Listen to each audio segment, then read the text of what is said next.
There are a couple of ways you can start taking control of your food addiction. And I think one of the key elements to any process or program to take your food addiction back is to do it in small steps.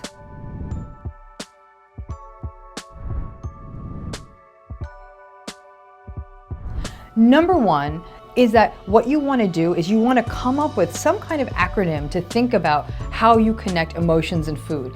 We've talked about things like HALT, which means stop. Think if you're hungry, angry, lonely, or tired. We've also even talked about FLAB. Are you frustrated, lonely, anxious, bored? All of these kinds of negative emotions can often lead you to eat. And what you want to do is try to find some kind of distraction. One thing that we often suggest is using a timer and setting it for about 10 minutes. And so you can push yourself through and realize 10 minutes is a manageable amount of time. Or you can make a list of things you like doing. It could be going on your social media, reading a book, playing with your dog, working in the garden, and do that for 10 minutes or some set amount of time to move you away from associating the emotions with the food. Secondly, I really advise people to do a kitchen purge. And by that I mean get the junk out of the house. Get it out of the cabinets, get it out of your desk at work, get it out of the car, get it out of your purse. Because when it's there, you can't just eat one.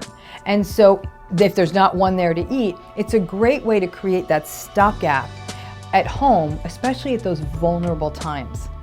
A third thing I suggest to people is a very simple one. It's the who, what, where, when, and why of food.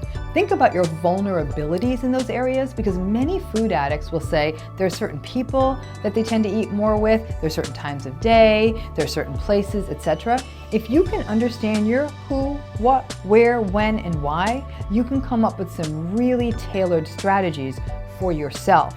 Finally, I want you to think out of the box. And by that, I mean, don't bring the boxes into the house. If food comes in a box or a bag that's in the store, don't buy it, because that's often how the foods that cause us the most trouble are packaged. They tend to have more of the chemicals and ingredients that make us want to eat more and more. So go on a box fast for about 2 weeks. Try not to buy those things, try not to eat those things, and see where it gets you. It could be a really easy first step that I feel very confident that a lot of people can take on, and you might even notice that it'll help your grocery budget drop.